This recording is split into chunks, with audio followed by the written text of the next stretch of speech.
la question, par exemple, de la défense des minorités, qui a toujours été une question importante pour la gauche, là, je suis pas naïf, mais j'ai l'impression qu'elle a dépassé la question de la défense de la majorité. C'est-à-dire, on défendait la gauche et le peuple. Hein, si on défend le peuple, la gauche syndicale, ça a toujours été ça, on défend les ouvriers, on défend les travailleurs. Et là, j'aurais une liste, mais alors là, interminable d'exemples où la gauche s'est rangée contre la volonté populaire, en matière, par exemple, de défense de la langue française, en matière de défense de la laïcité, en défense, par exemple, des seuils d'immigration. On a eu, je pense, ça n'a jamais baissé en bas de 75 là, le pourcentage de la population québécoise qui veut qu'on baisse les seuils. Et on a des positions à Québec solidaire qui sont ambivalentes sur cette question-là.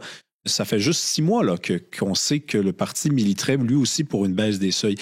Ma question, c'est la suivante. Est-ce que, et ça, je pense que vous l'avez déjà entendu, c'est une critique qu'on fait souvent à la gauche, est-ce que la gauche, dans le monde occidental, mais concentrons-nous sur le Québec, est passée d'un discours populaire, on défend la classe ouvrière, la classe moyenne, à on défend seulement les minorités? Ben, c'est que j'aurais envie de répondre de manière un peu baveuse, c'est que la gauche a des scrupules, alors que la droite, il suffit de voir un peu Trump au quotidien.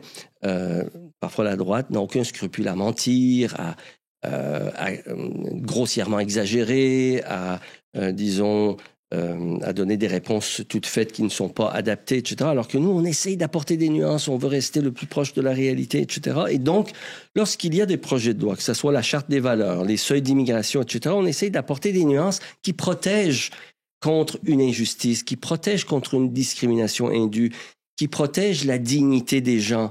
Je ne veux pas dire que les autres ne sont pas soucieux de ça, mais ce souci-là est très, aigu chez les gens de la gauche, puisque c'est les valeurs qui nous animent, les valeurs d'égalité, les valeurs de protection de ceux qui sont victimes d'injustice.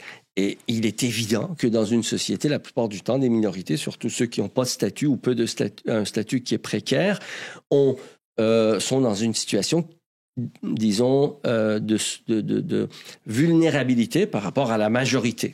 Même si la majorité peut et je suis très conscient de ça, peut être en droit d'avoir des attentes. La majorité, légitimement, peut vouloir que sa culture, que sa sécurité, que son développement, que son accès à certains services soit préservé, soit garanti. Nous, on dit, on peut le faire autrement, mais dans le cadre de la vision économique de la droite qui veut maintenir les rapports sociaux dans ce rapport d'inégalité où le capital domine, c'est sûr qu'on ne peut pas régler les problèmes de logement par des projets massifs d'investissement social dans le logement abordable et social. Donc, qu'est-ce qu'on dit? Il faut baisser les seuils, il faut faire ceci, il faut faire cela. Ceci étant dit, c'est sûr que toute nuance est très difficile à inscrire dans le débat lorsqu'on est dans des périodes de turbulence où, en plus, il y a des phénomènes sociaux massifs qui ne se passent pas uniquement au Québec, de désinformation, de politique d'alimentation de la peur, où on identifie des dangers parfois qui sont exagérés et qui fait en sorte que les couches populaires peuvent être portées à faire des choix en fonction de leur peur, de leur anxiété, plutôt que des meilleures politiques qui peuvent être généreuses et constructives, ouvertes sur l'avenir à plus long terme. Et c'est là que la gauche a des difficultés, pas seulement au Québec, et je l'admets, et il faut qu'on réfléchisse adéquatement là-dessus.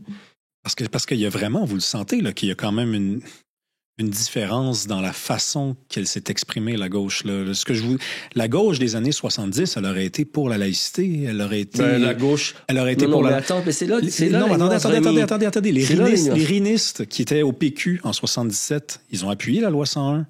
Oui. Bon, à Québec solidaire, on a appuyé la loi 96, mais sous quelques réserves. Et là, maintenant, on dit c'est cruel que de demander à des immigrants d'apprendre le français en 6 mois. La loi 101 était portée par des nationalistes indépendantistes ouverts sur le monde, qui n'avaient pas une vision obtuse de l'avenir du Québec ou du français, qui était dans le développement social à tout crin, alors qu'aujourd'hui, ces politiques, entre guillemets, sous couvert de laïcité, se présentent souvent comme des politiques où on alimente les ressentiments à l'égard de l'autre et où on oppose les droits des uns contre le droit des autres. C'est sûr que à cet égard-là, moi j'étais dans ce débat-là. Pour la laïcité, c'est pas un principe d'exclusion. La laïcité, c'est un principe d'inclusion. Mais je concède le fait que nous avons été malhabiles, d'accord? C'est-à-dire que... C'est déjà bien en passant. Non, mais... Non, mais j'ai pas l'habitude. Je vous envoie une fleur. J'ai pas l'habitude de rencontrer des gens de gauche qui sont capables de faire un exercice de conscience. Peut-être parce que les gens de gauche sont souvent dans une situation de... Peut-être pas de scrupules, de vulnérabilité et ils se sentent sur la défensive.